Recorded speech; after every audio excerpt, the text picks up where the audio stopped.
What up, fam? Ski? This is New Bedford's friendly neighborhood resident Portuguese thick boy from Massachusetts, Mr. Eric Lima over here. You are watching yet another video episode from my secondary YouTube channel vlog, in which I present to all of you my sentimental thoughts come from my heart and my soul, and my mental all-ball shenanigans come from the mind and brain. This is EML77 TV. Episode 973, after this will be 27 more episodes to go to reach the milestone 1,000, and possibly the end of this chapter to start a new chapter on my YouTube channel vlog. I'm going to add another channel to it. Don't know what to call it yet. Still working on the project. I'm still working on the name, title, and everything else, because I would like to continue this YouTube thing as long as I can. Especially the last 4 years has been a little of a battle for existence, so to speak, and I'm not going to get into any of that, but I will not be defined what others say about me anymore, as far as from the negative standpoint, and begins with the T word. A group of certain people begins with a T word. I don't need to explain anything, because I'm done with all that, and I'm going to be moving on to my channel. If people have a problem with it and make fun of me about it, guess what? So what? I don't care, and I'm going to have zero tolerance on my third channel. I want to make sure that is T-free, and you don't need to explain. So, anyways, as you know, the election is still going on. Biden's ahead by possibly over 30 some odd electoral votes. We might see a new president in the former vice president in Joe Biden. If that is the case, congratulations to him. But we don't know for what the official result will be. They're taking states and all that. I know a lot of people want Trump out of there. I'll tell you what, it's been a rough 4 years if that's the case, because for a lot of folks out there, and I know probably this year, if indeed Trump is voted out and Biden is in, that means this year may have broken the camel's back for a lot of folks, obviously. So we'll see what happens there. Like I said, I did my job in voting, and hope you all did yesterday. So if you didn't vote, don't complain, man. All right, because the way things are, sometimes the way things are, the way things happen, and it happens, and we'll see how we're going to handle it in the next year. So it's going to be a big challenge to a lot of us good folks out there. But when it comes to challenges, we're going to have to step up and rise to the challenge, and how we're going to handle things, and from here on in, and be respectful and whatnot, take everything with grace. So, but I want to get off the politics tonight, because I've had my fellow, like I said, even the last 4 years since Trump became president, I've had enough of politics. It has brought the worst out in people, especially here on the internet. And the reason why I don't discuss politics with any of my family or friends, I like to keep my friends, you know what I mean? And listen, not a lot of people like me. There's people out there that don't like me. They think I'm a nuisance here on YouTube. They think I'm out there and all that. You know what? I really don't care about the haters anymore. They kind of suck. So I'm over it. Just let's move on. Now I want to do something funny. Even though, speaking of annoying, all right, wrestlers have they do great job with their characters, and I'm sure outside the TV screens, they're probably really cool guys who basically, just basically very chill and have a lot of fun. So, and what I decided to do, I've compiled my top 5 most annoying wrestlers. It's not their skills that annoying. It's the characters that they portray that is so annoying. It's like they're very annoying to the point where you want to scream, "Shut up already! I've had enough of you complaining. The next time you complain or whine or cry, I'll give you something to cry about." It's like you want to go, "Shut up!" It's like you want to punch. You want to punch him right in the face. You're so annoyed. But when you're at a wrestling event and you see these wrestlers annoying, I usually try to make fun of them. Just jeer and boo, and that's what I do. But, sometimes the fans will go crazy and take it a little far, like step in the ring, ready to threaten to punch somebody. It's like, you make fun of them, and they'll make fun of me. When I go to a wrestling event, especially when the WEML-TV festival happened, I used to make jokes to the wrestlers, especially heel bad guys. They used to say something back to me. It was always something that I've heard before in real life. Now, I'd be like, roll my eyes and go, whatever, I'm like, yeah, okay, keep talking. I really don't care, that type of deal. So, so I have decided to, I have written, like I said, 5 of the most annoying wrestlers, like wrestlers you just want to shut up and just, you know, and wrestlers you just want to shut up, and you just want to you want to smack them across the face. Okay, you just want to go. If they sit here and then they start making fun of you and all, and like if I sit in a bus or on a bench or somewhere in a gym, and if they start making fun of you, I would probably look at them and go one more word, and my fist is going to go connecting to your face, and I'm going to socially distance your face from your head. That's what I would have said. Something you get so annoyed, you're like, and or the worst part is don't make me talk about your mama. That's that's another thing too. So I decided the top 5 most annoying wrestlers in my opinion. This is my personal top 5, and it's their list. And here we go. And here they are. So I'm going to mention the honorable mention. Johnny Swinger. The dude is a creep. You see him on Wrestle House and Impact Wrestling. He's like, he calls everybody marks, and it's like, dude, we're not, I love the 80s and 90s, but dude, we're not in those decades anymore, bro. You gotta move on, dude. It's like, he creeps on the women, especially Alicia Edwards. Idiot. She's married. I was like, come on now. I'm like, so Johnny Swinger is an ultimate. Let's go from number 5 to 1. Let's count them down. Now, number 5, The Miz. I always said The Miz looked like the love child of Fire Marshal Bill and Mr. Ed, okay? He's very annoying, and he's talking. Now he's more annoying with that Money in the Bank now. And not only that, he's got John Morrison with him. The reason why I put him at number 5 is probably top 5 because he's got a show that's pretty funny, Miz and Mrs. If you watch the show, I mean, it cracks me up when Marjo gives Miz a hard time. That's the most hilarious thing about that whole show. I think Marjo, his mother-in-law, Maurice's mom, probably watched a lot of Stone Cold promos, flipping Miz off and all that. It was great. So, but it has a lot of funny moments too. Dolph Ziggler is his best friend. I would have put him on the list, but Dolph Ziggler's actually backed up everything he said, so that's why I left him off the list here. And he would have been most annoying in my opinion, but he's teamed up with a great wrestler in Robert Roode. But he's also best friends with The Miz, and my favorite part is when The Miz got hit in the nuts trying to find out what the sex of the baby is. I was laughing so hard. That was the funniest thing. And plus, he was totally nice. I think he responded to one of my tweets about, I forget. I think it was about the sex of the baby, and another thing that cracked me was Miz is trying to sneak around, trying to find out what the sex of the baby is, male or female, right? And all of a sudden, right, he got caught by Maurice's niece. And Maurice's relatives don't speak a lick of English; they always speak French. And Miz, like, what's it going to take? Maurice's niece is going, give. And I'm like, money. I'm like, what? He bribed her to keep her mouth shut? That was great. I'm like, Miz is going to get bled dry by the time. But the Miz and Mrs. show is funny. That's why, at least number 5, he's probably very annoying, but not as annoying as the other 4 competitors. Number 4, Cameron Grimes. That's the one reason. Cameron Grimes, he is so stupid. All right, you watched the Halloween House of Terror match last week on NXT. It's back tonight on NXT. Cameron Grimes takes on Kushida, which would be a heck of a matchup. I mean, he's running around. He's scared. He's trying to beg off William Regal to step outside, please. And he annoyed a lot of people. It was Cameron Grimes. I'm going to take me to the moon. And the idiot hides in the bathroom and he sees a hot chick taking a shower. I said, dude, I was like, I wouldn't open that.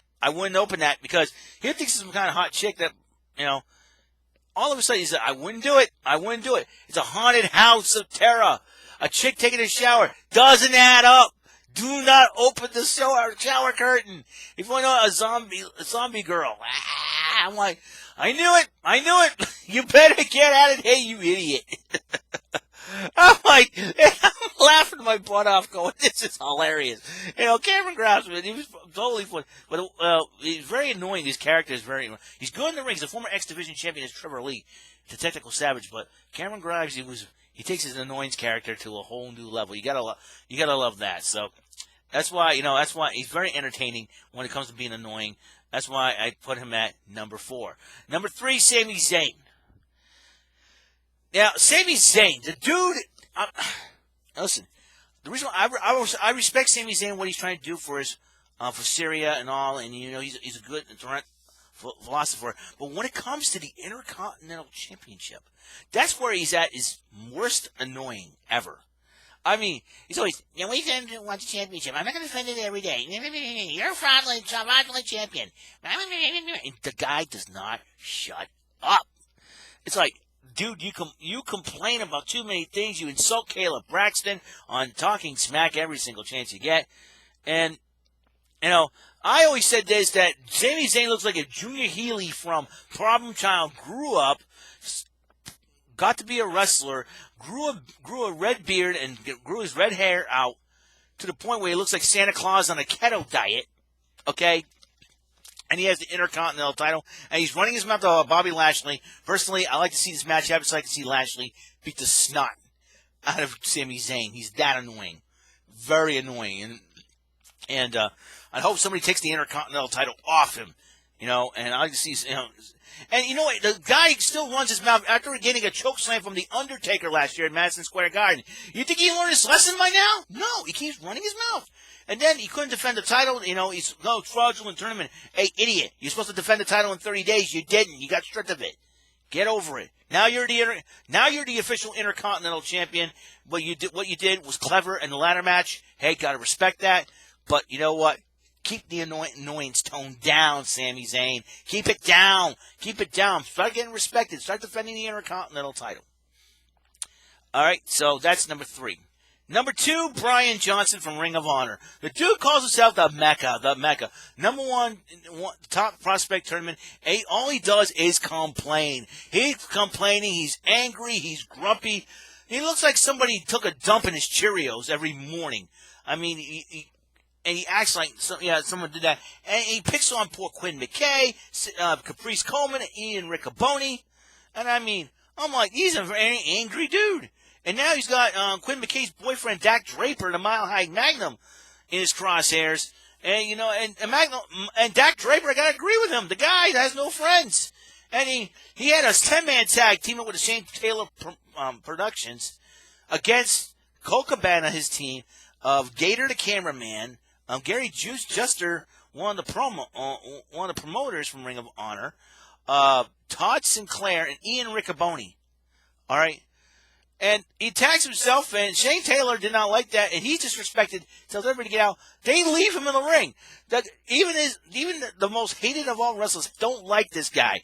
I'm like, and he keeps running his freaking mouth. Brian Johnson, he sounds like the pitcher from the Red Sox, man, but the only difference is, he couldn't even probably pitch his way out of a paper bag. But let me tell you something, Brian Johnson, the Mecca of Ring of Honor, I hope you get your head busted in for... But better yet, not your head busting, excuse me. I hope you get your head slapped around, and hopefully Todd Sinclair kicks you through the uprights, But Todd Sinclair went all out, Ricky the Dragon Steamboat on him, did a leapfrog. Ian Riccoboni did the Macho Man elbow off the top rope, and Colt Cabana did pick up the victory for his team. But Brian Johnson, stop running your mouth, stop complaining, and just go in there and shut up and fight. If you were in the WWE doing that, I'll tell you one thing. Let's say the Undertaker will probably come out and drop you on your head with a tombstone, 1, 2, 3. Then you're going to learn, I shouldn't have run in my mouth. That's right. You keep running your mouth, you're going to get your butt kicked. And that's all I got to say, Brian Johnson, Mr. Mecca of Ring of Honor. And stop picking on Quinn McKay. She's a nice girl. Dak Draper, rearrange his face for me, please. Thank you. Oh, man. And the number 1 most annoying wrestler, no surprise here, Maxwell Jacob Freeman. This dude, this 23-year-old kid punk, all right, one of the most talented wrestlers in AEW, one of the most. And the dude knows how to cut a promo. The people are liking him to the modern-day Roddy Piper. If Piper was still alive today, he would have been proud of this kid. That's how annoying he can be. I mean, he makes fun of people like playing video games. Listen, dude, I may not have a girlfriend. I may live in my parents' basement. I may not have the best job in the world. I may not be better than you. But who cares what you think of me? Mr. Freeman or anybody else. Let me tell you something, Maxwell Jacob Freeman.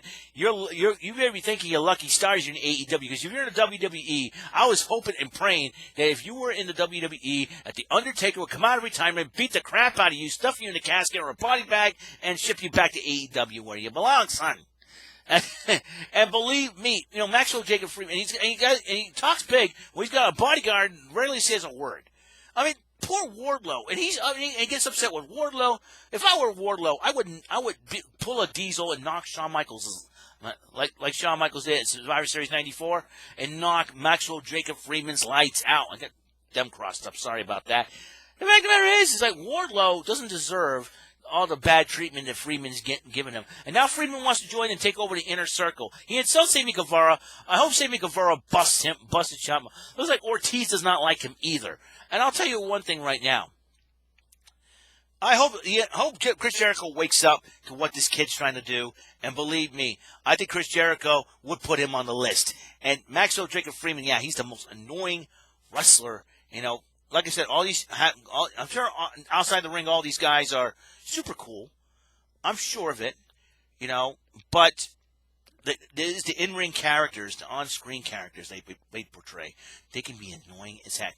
And a cool thing about Maxwell Jacob Freeman, he's a very talented singer, too. I'm like, too bad if he wasn't part of WWE. Him and Elias would have make a great duo. Almost like the modern day, they'd be the Simon and Garfunkel of the WWE. You add Chris, let's all get all the wrestlers that play instruments. You got Jericho, lead singer. You got, or a band. You got Maxwell Jacob Freeman on, singing. Jeff Hardy can play guitar. He can shred a little bit. Elias can sing and play guitar. Alicia Taylor, NXT ring announcer, plays the drums. Get a band going. And I heard that, Mauro Ranallo, bring him back. Beth Phoenix has been playing piano or keyboard as well. Bring them all in. Get a wrestling band going. They can make some great songs, and they can do a remix of Amen, I'm Going In. That's my favorite Elias song from Universal Truth. We hit #1 in its debut on iTunes. Believe me, it's totally crazy. So, yeah, so these are my top 5 most annoying wrestlers. And like I said, honorable mention goes to Johnny Swinger and Impact. I think another honorable mention for Impact goes to Ethan Page. That guy cannot shut up. And he calls it all ego. He lives up to that, for goodness sakes. And since the North became, once again, tag team champions. And he seems like he's getting under the skin of Gallows and Anderson. Gallows and Anderson, I wouldn't consider them annoying, but they're pretty entertainingly funny. Especially Luke Gallows. I think ever since Luke Gallows left the WWE the first time around, before he came back, he improved on his character, and he was humorous. Him and Carl Anderson joined forces in Japan. They were the original Bullet Club members, along with Prince Devitt, a.k.a. Finn Balor. Speaking of which, I want to know how he's doing. I'm hoping to get some word tonight what's going on with the NXT Championship. So Survivor Series is not around the corner, so it'll be something to behold. Luke Gallows is pretty funny. He's him and Carl Anderson are pretty funny dudes. They kind of crack me up a little bit. So that's why But these 5 here, their characters make me laugh and totally annoying. Like I said, all of them, they have one thing in common. They're like a Run DMC song. They talk too much, and boy, they never shut up. So, top 5 most annoying wrestlers, in my opinion. This is my opinion only. My personal top 5 most annoying wrestlers. All right. That's all the time we have on this show. Episode 973 has been complete. One more thing. I think I mentioned this 3 episodes ago when I did the unboxing. As you know, I forgot to tell you guys this part. I did write it down on Facebook.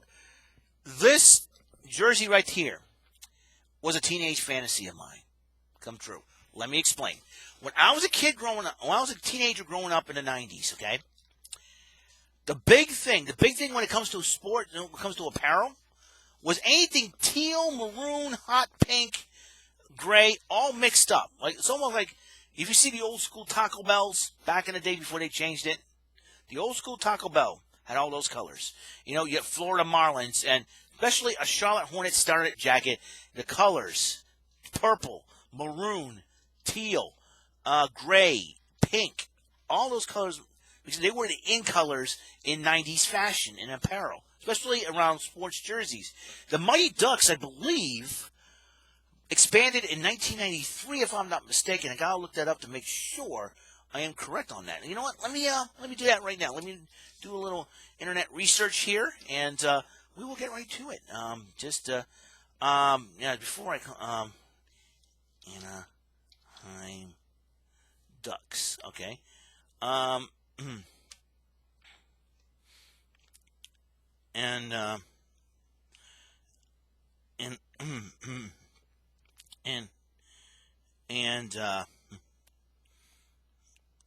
I mean, yeah, 1993. I was correct on this. They were known as the Mighty Ducks of Anaheim before they became the Anaheim Ducks. What did the Anaheim Ducks hockey jersey? This is oh my gosh. Ooh, an orange version of it. 179. Oh, check this out. Men's orange. This is crazy. Alternate. 140. God bless. Wow. God bless freaking America. Anyways. 1993, excuse me. I was checking out some of the Anaheim Ducks. So, and when I was a kid, I loved the Anaheim Mighty Ducks logo. I'm supporting I respect the Boston Bruins. They've been an awesome team. They almost went all the way, but Tampa Bay Lightning stood in their way again. But be that as it may,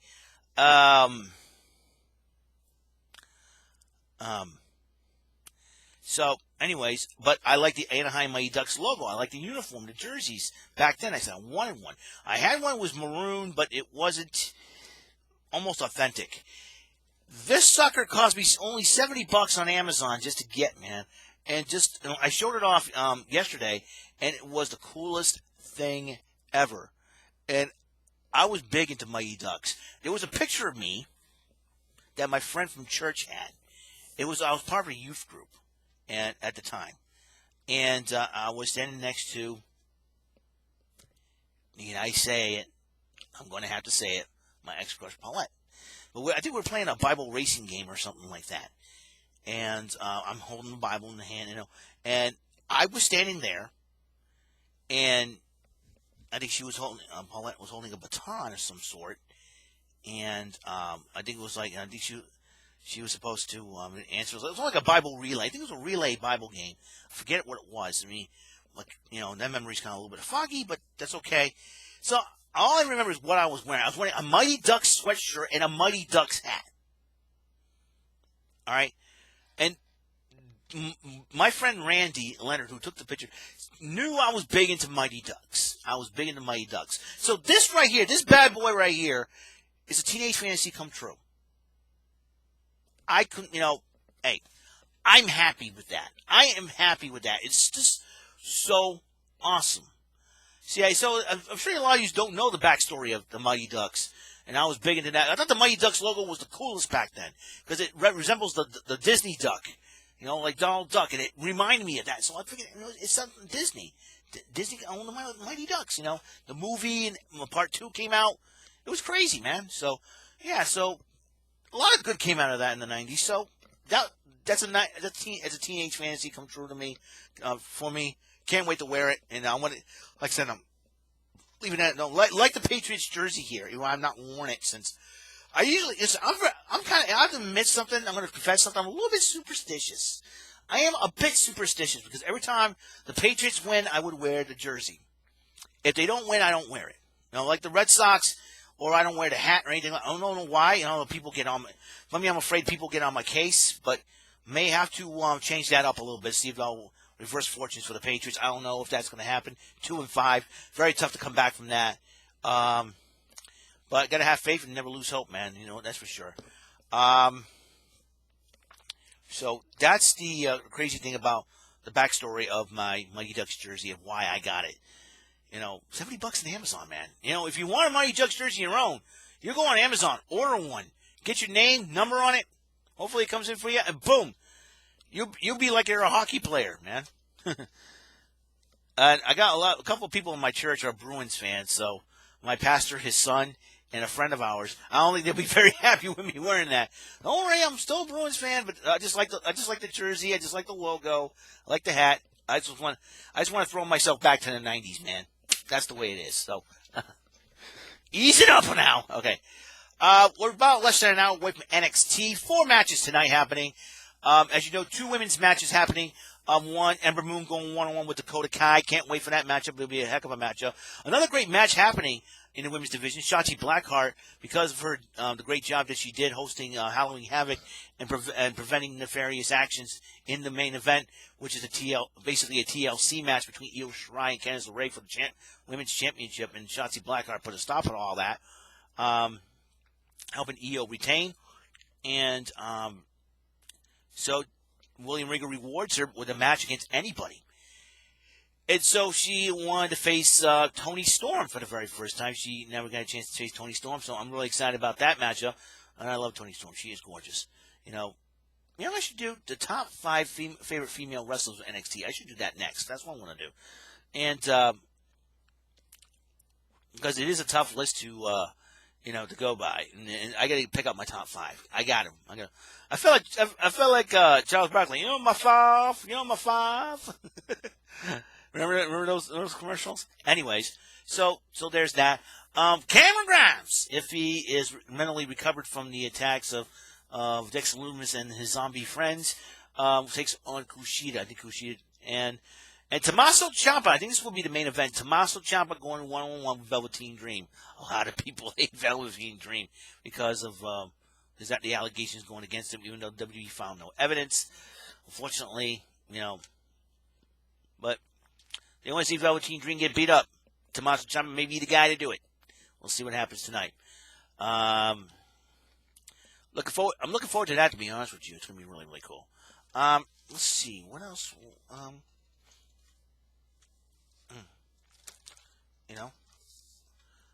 Yeah, see, what else is, yeah, I think that's it. I heard Pat McAfee and his 3 little stooges, Mo, Larry, and Curly, Pete Dunne and the tag team champions Lorcan and Birch will be there to address what's been going on.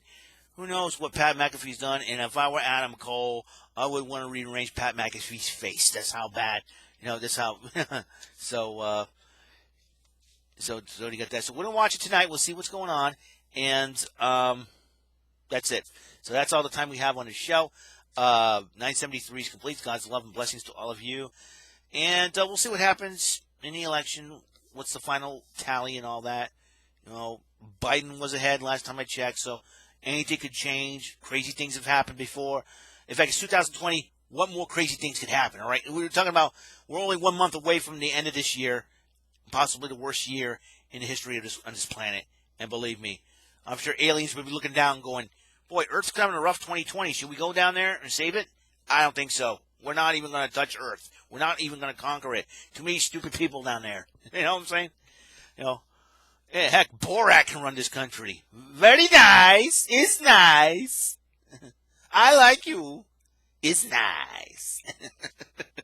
I'll see you guys later. Have a wonderful evening. And if you're watching NXT, enjoy. We're about 15 minutes away from that. And I will give you a recap on the next episode. And we'll keep this EML77 TV train rolling, no matter what. So, you probably say, I see too many 7s. Yes, we do. Yep, 77 here, 77 there. 77 represents the year of my birthday, just to let you know. The year of my birth, 1977. That's why, all right? See you guys. It's +7 is my number. I figured double that.